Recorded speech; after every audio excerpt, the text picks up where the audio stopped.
धन की भेंट। वृंदावन कुंडू क्रोधावेश में अपने पिता के पास आकर कहने लगा, मैं इसी समय आपसे विदा होना चाहता हूँ। उसके पिता जगन्नाथ कुंडू ने घृणा प्रकट करते हुए कहा, अभागे, कृतज्ञ, मैंने जो रुपया तेरे पालन पोषण पर खर्च किया है उसे चुका कर ही ऐसी धमकी देना।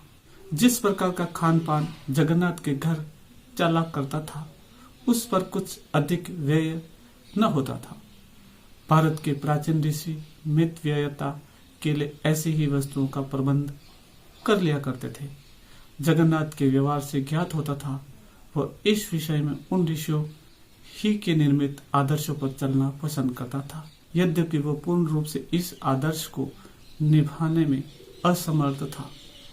इसका कारण कुछ ये समझा जा सकता है कि जिस समाज में उसका रहन सहन था वह अपने प्राचीन आदर्शों में बहुत पतित हो चुका था, और कुछ यह कि उसकी आत्मा को शरीर के साथ मिलाए रखने के विषय में प्रकृति की उत्तेजना तीव्र और युक्ति युक्त संगत थी। जब तक वृंदावन अविवाहित था उसका निर्वाह जैसे तैसे चलता रहा, किंतु विवाह के पश्चात उसने सीमा से बाहर इस उत्तम और सुंदर आदर्श को जो उसके महामना पिता ने निर्मित कर रखा था त्यागना शुरू कर दिया।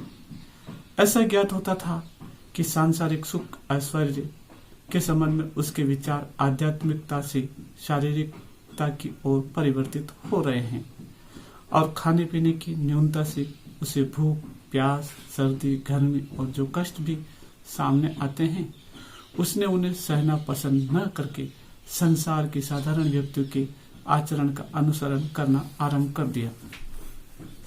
जब से वृंदावन ने अपने पिता के निर्मित उच्च आदर्श को त्यागा, तभी से पिता और पुत्र में कलह आरंभ हो गई।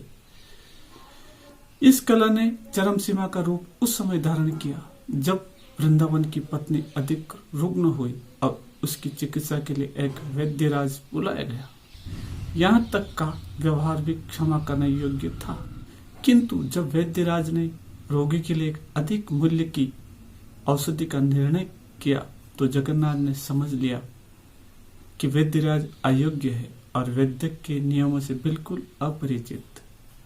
बस उसने उसी समय उनको मकान से बाहर निकलवा दिया। वृंदावन ने पहले तो पिता से काफी अनुनय विनय की कि औषधि जारी रहे, फिर झगड़ा भी किया, परंतु पिता के कान पर जूं तक न रेंगी। अंत में जब पत्नी स्वर्ग सिधर गए तो वृंदावन का क्रोध अधिक बढ़ गया और उसने अपने पिता को उसका प्राण घातक ठहराया। जगन्नाथ ने स्वभावानुसार उसको समझाने का बहुत प्रयत्न किया और कहा, तुम कैसी नासमझी की बातें करते हो? क्या लोग विभिन्न प्रकार की औषधि खाकर नहीं मरते? यदि मूल्यवान औषधियां ही मनुष्य को जीवित रख सकती तो बड़े बड़े राजा महाराजा क्यों मरते? इससे पहले तुम्हारी माँ और दादी मर चुकी है, बहू भी मर गई तो क्या हुआ? समय आने पर प्रत्येक व्यक्ति को यहाँ से कूच करना है। वृंदावन यदि इस प्रकार दुखी और सचेत होकर वास्तविक परिणाम पर पहुंचने में योग्य न होता तो संभव था कि वह इन बातों से कुछ सांत्वना प्राप्त कर लेता। इससे पहले मरने के समय उसकी माँ और दादी ने औषधि न पी थी और औषधि सेवन न करने की यह रीति बहुत पहले से इस खानदान में चली आई है। नई पोत का चरित्र इतना बिगड़ चुका है कि वो पुराने ढंग पर मरना भी पसंद नहीं करती। जिस युग की चर्चा हम कर रहे हैं उन दिनों अंग्रेज भारत में नए नए आए थे, किंतु उस समय भी इस देश के बड़े बूढ़े अपनी अपनी औलाद के स्वभाव विरुद्ध ढंग पर आश्चर्य और विकलता प्रकट किया करते और अंत में जब उनकी एक न चलती तो अपने मुंह से लगे हुए हुक्कों से सांत्वना प्राप्त करने का प्रयत्न करते। वास्तविकता यह है कि जिस समय मामला चरम सीमा को पहुंच गया तो वृंदावन से न रह गया और उसने आवेश तथा विकलता के साथ अपने पिता से कहा, मैं जाता हूँ। पिता ने उसे दृढ़ देखकर उसी समय आज्ञा दे दी और घोषणा करते हुए कह दिया, चाहे देवता मेरे ढंग को गोहत्या के समान क्यों न समझे, मैं शपथ खाकर कहता हूँ कि तुम्हें अपनी धन संपत्ति से एक कौड़ी भी नहीं दूंगा। यदि मैं तुम्हारी एक पाई तक को भी हाथ लगाऊं तो उस व्यक्ति से भी नीच होऊंगा जो अपनी माँ को बुरे भाव से देखता है। वृंदावन के मुख से आवेश में निकल गया। गांव के निवासियों ने अपने जैसे विचारों के लंबे चौड़े वाद विवाद के पश्चात उस छोटे से परिवर्तन भरे झगड़े को संतोषपूर्वक देखा। जगन्नाथ ने चूंकि अपने बेटे को अपनी संपत्ति से वंचित कर दिया था, अतः प्रत्येक व्यक्ति उसे सांत्वना देने का प्रयत्न कर रहा था। वे सब इस विषय में सहमत थे कि केवल पत्नी की खातिर पिता के साथ झगड़ा करने का दृश्य इस नए युग में ही देखा जा सकता है। इसके संबंध में वे स्वयं जो कारण बताते थे वे भी बहुत असंगत थे। वे कहते थे, यदि किसी की पत्नी मर जाए तो बड़ी सरलता से दूसरी प्राप्त कर सकता है। पिता मर जाए तो संसार भर के धन ऐश्वर्य के बदले में भी उसे प्राप्त नहीं कर सकता। इस बात में संदेह नहीं कि उनका उपदेश हर प्रकार से ठीक था, किंतु हमें संदेह है कि दूसरा पिता प्राप्त करने की पीड़ा उस पथभ्रष्ट बेटे को कहाँ तक प्रभावित कर सकती थी। इसके विरुद्ध हमारा विचार यह है कि ऐसा अवसर आता तो वह उस ईश्वरी अनुकंपा में सम्मिलित समझता। वृंदावन के अलग होने का दुख उसके पिता जगन्नाथ को तनिक भी अनुभव न हुआ। इसके कुछ विशेष कारण थे। एक तो यह है कि उसके चले जाने से घर का खर्च कम हो गया। दूसरे, हृदय से एक भारी चिंता दूर हो गई। हर समय उसे इस बात का भय रहता था कि मेरा बेटा मुझे विष देकर न मार दे। जब कभी वो अपना थोड़ा सा भोजन करने बैठता तो यही विचार उसे विकल कर देता कि इसमें विष न मिला हुआ हो। यही चिंता किसी सीमा तक वृंदावन की पत्नी का स्वर्गवास हो जाने पर दूर हो गई थी, किंतु अब वह बिल्कुल ही न रही। जिस प्रकार घने अंधियारे बादलों में चमकीली बिजली और भयंकर तूफानी समुद्र में बहुमूल्य हृदय विद्यमान रहते हैं, उसी प्रकार बूढ़े जगन्नाथ के कठोर हृदय में भी एक निर्बलता शेष थी। वृंदावन जाते समय अपने साथ अपने 4 वर्षीय पुत्र गोकुल चंद्र को भी ले गया था। चूंकि उसकी खुराक और वस्त्रों का खर्च बहुत न्यून था, इसलिए जगन्नाथ को उससे बहुत प्रेम था। जाते समय जब वृंदावन उसे अपने साथ ले गया तो सबसे पहले दुख और पछतावे की अपेक्षा उसने अपने मन में हिसाब करना शुरू किया कि इन दोनों के चले जाने से खर्च में कितनी कमी हो जाएगी, इस बचत की वार्षिक रकम कहाँ तक पहुंचेगी और इस बचत को यदि किसी रकम का सूद समझा जाए तो उसका मूलधन कितना हो सकेगा। जब तक गोकुल चंद घर में था वह अपनी चंचलता से जगन्नाथ का ध्यान अपनी ओर आकर्षित रखता था, परंतु उसके चले जाने पर कुछ दिनों में ही बूढ़े को ऐसा अनुभव होने लगा कि घर काटने को दौड़ता है। इससे पहले जिस समय जगन्नाथ पूजा पाठ में तल्लीन होता तो गोकुल चंद उसे छेड़ा करता था। भोजन करते समय उसके आगे से रोटी या चावल उड़ाकर भाग जाता और स्वयं खा लेता, और जब वह आय व्यय लिखने बैठता तो उसकी दवात लेकर तोड़ जाता। किंतु अब उसके चले जाने पर यह सब बातें भी दूर हो गईं। जीवन में प्रतिदिन का क्रियाकर्म उसे भार अनुभव होने लगा। उसे ऐसा मालूम होता था कि इस प्रकार का विश्राम भविष्य के संसार में ही सहन किया जा सकता है। जब कभी वह गोकुल की चंचलता को स्मरण करता तो रजाइयों में उसके हाथों के छेदों या धरी पर कलम दवात से उसके बनाए हुए बद्दे चित्रों को देखता तो उसका हृदय कष्ट के मारे बैठ जाता। जगन्नाथ को अपने सोने के कमरे में एक कोने के अंदर पड़ी हुई पुरानी धोती के टुकड़े दिखाई पड़े तो सहसा उसके नेत्रों से अश्रु बह निकले। वह धोती थी जिसे गोकुल ने 2 वर्ष के अल्प समय में फाड़ दिया था। तो जगन्नाथ ने उसे झिड़का और बुरा भला कहा था, किंतु अब उसने इन टुकड़ों को उठाकर बड़ी सावधानी से अपने संदूक में रख लिया और इसकी शपथ खा ली कि यदि गोकुल उसके जीते जी फिर कभी वापस आ गया तो चाहे वह हर वर्ष एक धोती फाड़े, वो उसे कभी रुष्ट न होगा। परंतु गोकुल को न वापस आना था न आया। गरीब जगन्नाथ दिन प्रतिदिन वृद्ध होता जा रहा था और उसको खाली घर अधिक से अधिक भयावना दिखाई पड़ता था। अंत में दशा यहाँ तक पहुंची कि वह संतोष से घर में बैठ भी न पाता। मध्याह्न समय जब गांव के सब लोग अपने अपने घरों में सोए होते तो जगन्नाथ नारियल हाथ में लिए गलियों में घूमता दिखाई देता। गांव के लड़के जब कभी उसे अपनी ओर आता देखते तो खेल छोड़कर दूर जा खड़े होते और इस प्रकार की पद्य पंक्ति गाने लगते, जिसमें एक स्थानीय कवि ने वृद्ध जगन्नाथ के मितव्ययी स्वभाव की प्रशंसा की थी। कोई व्यक्ति भय के मारे उसका वास्तविक नाम इस तरह से जबान पर न लाता कि कहीं उसे उस रोज अन्न जल प्राप्त न हो। अतः लोगों ने उसके अनेक प्रकार के नाम रख छोड़े थे। वृद्ध उसे जगन्नाथ कहा करते थे, परंतु मालूम नहीं छोटे लड़के उसे चिड़ियल क्यों कहते थे। संभव है इसका कारण यह हो कि उसका चर्म शुष्क और शरीर रक्तहीन दिखाई देता था। इन्हीं कारणों से वो प्रेत आत्माओं के समान समझा जाता था। एक दिन मध्याह्न समय जब जगन्नाथ स्वभावानुसार गांव की गलियों में आम के छतनारे वृक्षों के नीचे अपना नारियल हाथ में लिए फिर रहा था, उसने देखा कि एक लड़का जो देखने में अपरिचित मालूम होता था गांव के लड़कों का मुखिया बना हुआ है और उन्हें कोई नई शरारत समझा रहा है। उसके महान चरित्र और कुशाग्र बुद्धि से प्रभावित होकर सब लड़कों ने इस बात का नियम कर लिया था कि हर काम में उसकी आज्ञानुसार आचरण करेंगे। दूसरे लड़कों की भांति वह वृद्ध जगन्नाथ को अपनी ओर आता देखकर भय से भागा नहीं, बल्कि उसके समीप जाकर चादर झाड़ने लगा। उसी समय उसमें से एक जीवित छिपकली निकलकर वृद्ध के शरीर पर गिरी और उसकी पीठ की ओर से नीचे उतरकर वन की ओर भाग गई। भय से वृद्ध के हाथ पांव कांपने लगे। यह देखकर सब लड़के बहुत प्रसन्न हुए और प्रसन्नता से उच्च स्वर में घोष करने लगे।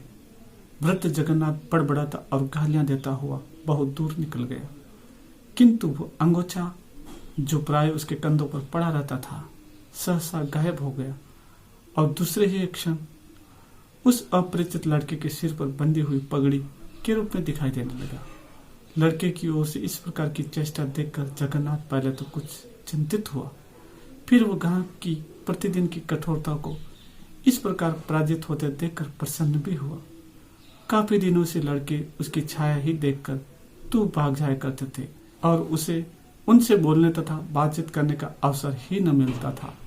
अपरिचित लड़का इस शरारत के पश्चात दूर भाग गया था, किंतु बहुत से वचन और सांत्वना देने के पश्चात वह उस वृद्ध के समीप आया।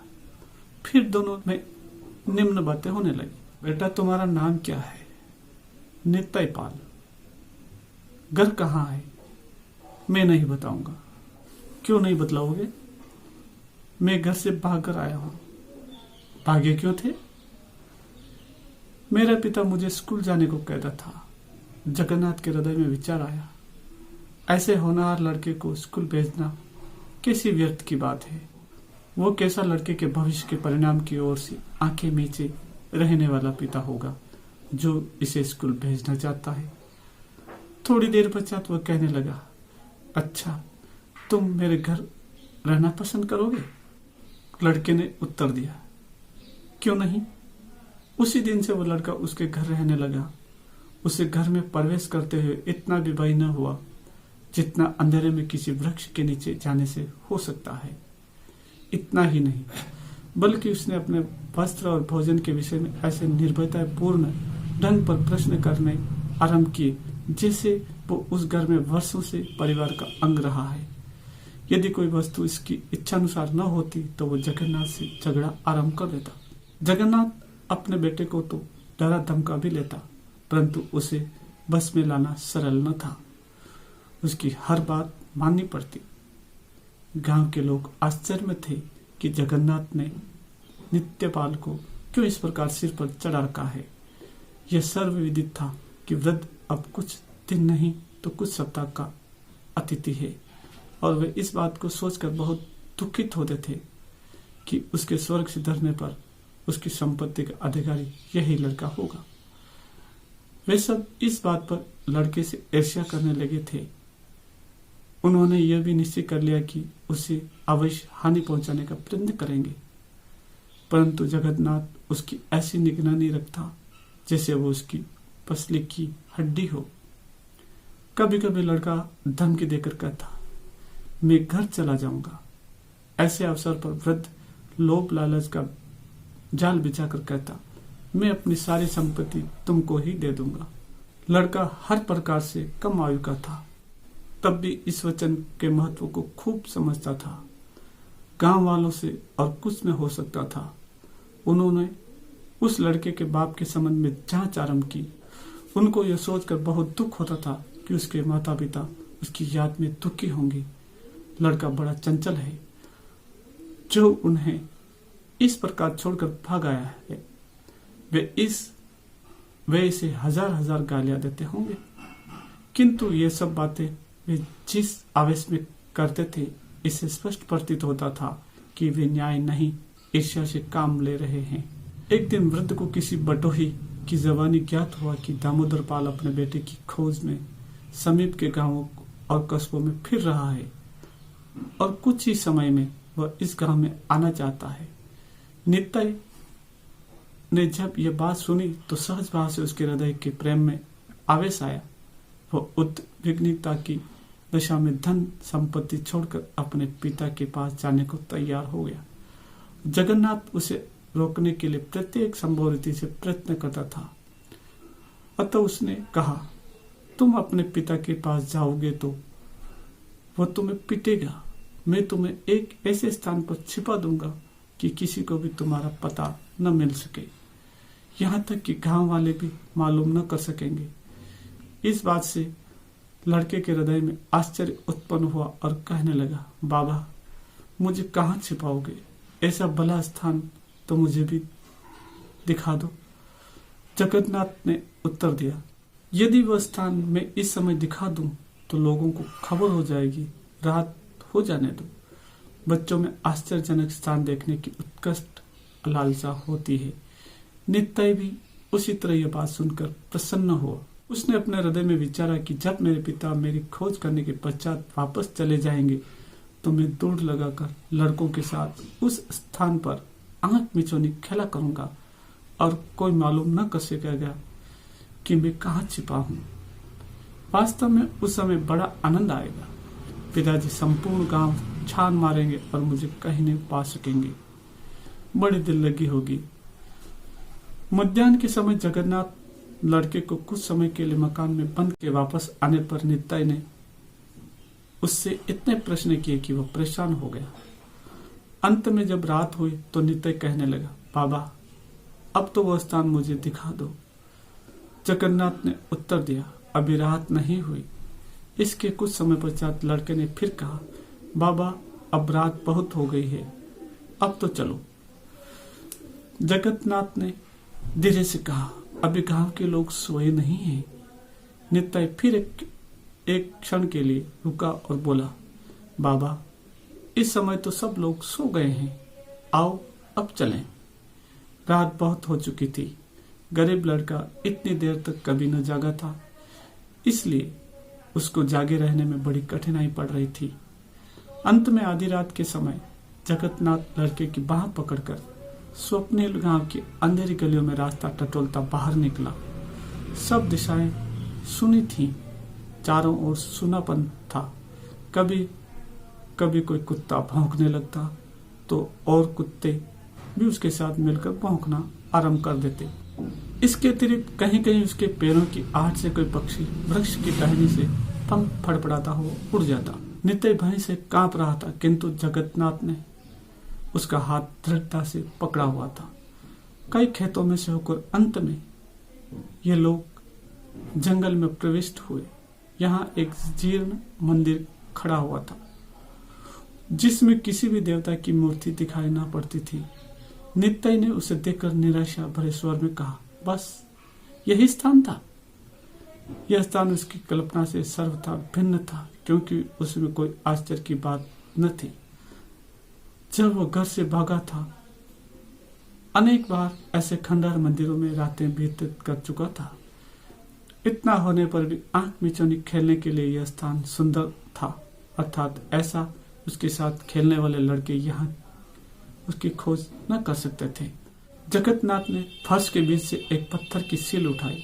उसके नीचे आश्चर्यचकित लड़के को एक तहखाना दिखाई दिया, जिसमें एक धीमा सा दीप जल रहा था। भय और आश्चर्य दोनों बातें उसके हृदय पर जमी हुई थी। अंदर एक बांस की सीढ़ी खड़ी थी।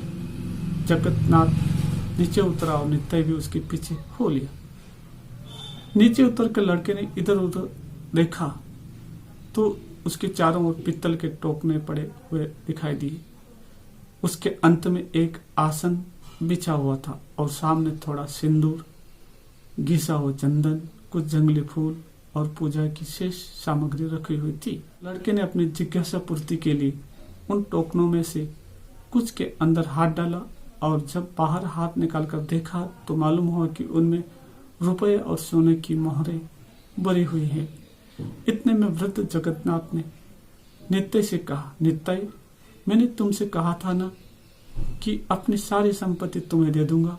मेरे पास कोई अधिक संपत्ति नहीं है, किंतु जो कुछ भी है वह इन पित्तल के टोकनों में भरी है और यह सब मैं आज तुम्हारे हवाले करना चाहता हूँ।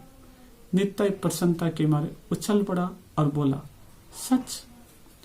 क्या तुम इनमें से 1 रुपया भी अपने पास न रखोगे?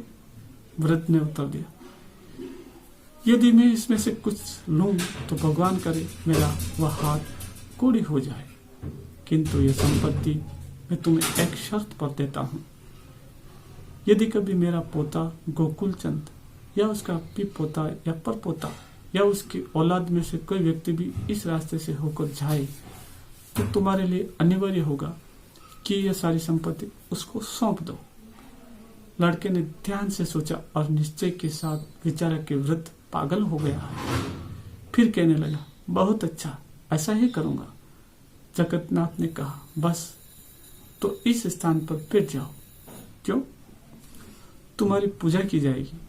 लड़के ने चकित होकर पूछा, यही रीति है? वृद्ध ने उत्तर दिया, यही रीति है। लड़का उछलकर तुरंत आसन पर बैठ गया। वृद्ध जगन्नाथ ने उसके माथे पर चंदन लगाया, भ्रकुटियों के मध्य सिंदूर की बिंदी लगा दी, जंगली पुष्पों का हार उनके गले में डाला और कुछ मंत्र उच्चारण करने लगा। बेचारा नित्य देवता की भांति आसन पर बैठा बैठा उगता गया, क्योंकि उसकी पलकें नींद से भारी हो रही थी। अंत में उसने घबरा कर कहा, बाबा। परंतु जगन्नाथ उत्तर दिए बिना ही मंत्र पढ़ता रहा। अंत में मंत्रों का सिलसिला समाप्त हुआ और जगन्नाथ ने बड़ी कठिनाई से एक टोकने को खींचकर लड़के के सम्मुख रखा और ये शब्द व्यवस्था से उसके मुख से कहलवाए, मैं सच्चे हृदय से प्रतिज्ञा करता हूँ कि इस सारी धन संपत्ति को गोकुलचंद कुंडू या वृंदावन कुंडू, वल्द जगन्नाथ कुंडू या गोकुलचंद कुंडू के बेटे, पोते, परपोते या उसकी औलाद के किसी व्यक्ति को जो इसका वास्तविक और योग्य उत्तराधिकारी होगा दे दूंगा। अनेक बार शब्दों के कहने में बोले लड़के की चेतना जाती रही और कंठ सूखने लगा। जैसे तैसे यह रस्म समाप्त हुई। गुफा की वायु दीपक के धुएं और दोनों के सांस के कारण बुरी मालूम होने लगी। नित्य को अपना कंठ मिट्टी की भांति सूखा और हाथ पांव जलते हुए अनुभव हो रहे थे। बेचारे का दम घुटा जा रहा था। दीपक धीरे धीरे मध्यम होता गया, यहाँ तक कि अंतिम झोंका खाकर बुझ गया। इसके पश्चात अंधेरा। नित्य को ऐसा लगा कि वृद्ध जल्दी जल्दी सीढ़ी से ऊपर चढ़ रहा है। उसने घबरा कर पूछा, बाबा तुम कहाँ जा रहे हो? जगन्नाथ ने निरंतर ऊपर की ओर चढ़ते हुए उत्तर दिया, मैं अब जाता हूँ, तुम यहाँ रहो, यहाँ तुम्हें कोई ढूंढ न सकेगा। वृंदावन के बेटे और जगन्नाथ के पोते गोकुलचंद का नाम याद रखना। इसके पश्चात उसने ऊपर जाकर सीढ़ी खींच ली। लड़के ने अवरुद्ध और दयनीय स्वर में कहा, मैं अब अपने पिता के पास जाना चाहता हूँ, यहाँ मुझे भय लगता है। जगन्नाथ ने उसकी परवाह न करते हुए गुफा के मुंह पर पत्थर की शिला रख दी। इसके पश्चात दोनों जंगाओं को मोड़कर झुका और अपने कान पत्थर के समीप लगाकर सुनने लगा।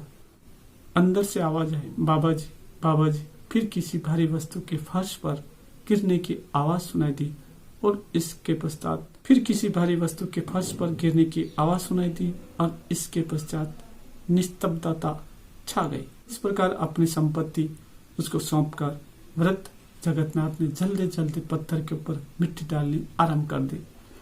उस पर उसने टूटी फूटी ईंटें और चूना रख दिया और फिर मिट्टी बिछाकर उसमें जंगली घास और बूटियों की जड़ें गाड़ दी। रात संभवतः समाप्त हो चुकी थी, परंतु वह उस स्थान से हटकर घर न जा सका। रह रहकर अपना कान पृथ्वी पर लगाता और आवाज सुनने का प्रयत्न करता। ऐसा मालूम होता था कि अब भी उस गुफा के अंदर या पृथ्वी की अथाह गहराइयों में से एक वेदना युक्त क्रंदन सुनाई दे रहा है। उसे भान होता था कि रात में आकाश पर केवल वही एक आवाज छाई हुई है और संसार के सब व्यक्ति उस आवाज से जागकर बिस्तरों में बैठे उसे सुनने का प्रयत्न कर रहे हैं। पागल वृद्ध आवेश में आकर और अधिक मिट्टी डाले जाता था। वह चाहता था कि उस आवाज को दबा दे, किंतु इस पर भी रह रहकर वह आवाज उसके कानों में आ रही थी। बाबा जी, हाय बाबा जी। उसने पूरी शक्ति से धरती पर पांव मारकर चिल्लाते हुए कहा, चुप रहो, लोग तुम्हारी आवाज सुन लेंगे। फिर भी उसे मालूम हुआ कि हाय बाबा जी, हाय बापू की आवाजें रह रहकर सुनाई दे रही हैं। इतने में सूर्य उदय हुआ और जगन्नाथ कुंडू मंदिर को छोड़कर खेतों की ओर आ गया। वहां भी किसी ने उसके पीछे से आवाज दी। बापू घबराहट की दशा में जगन्नाथ ने पीछे फिरकर देखा तो उसका पुत्र वृंदावन था। वृंदावन कहने लगा, मुझे पता चला है कि मेरा बेटा आपके घर में छिपा हुआ है, उसे मुझे दे दो। ये सुनकर वृद्ध के नेत्र विस्तृत हो गए, मुंह चौड़ा हो गया और उसने मुड़कर पूछा, क्या कहा, तुम्हारा बेटा? वृंदावन ने कहा, हाँ, मेरा बेटा गोकुल, अब उसका नाम नित्यपाल है और मैंने अपना नाम दामोदर पाल प्रसिद्ध कर रखा है। तुम्हारी मनहूसी और कंजूसी की बात चारों ओर इतनी अधिक फैल चुकी थी कि विवश होकर मुझे अपना वास्तविक नाम बदलना पड़ा, वरना संभव था कि लोग हमारा नाम लेने से भी सकुचाते। वृद्ध ने धीरे से दोनों हाथ सिर के ऊपर उठाए। उसकी उंगलियां इस प्रकार कांपने लगी मानो वो वायु में किसी अदृश्य वस्तु के पकड़ने का प्रयत्न कर रही हो। फिर वह अचेत होकर पृथ्वी पर गिर पड़ा। जब उसे चेत हुआ तो वह अपने बेटे की बाह पकड़कर उसे घसीटता हुआ पुराने मंदिर के समीप ले गया और पूछने लगा, तुम्हें इसके अंदर से रोने की आवाज सुनाई देती है? वृंदावन ने उत्तर दिया, नहीं।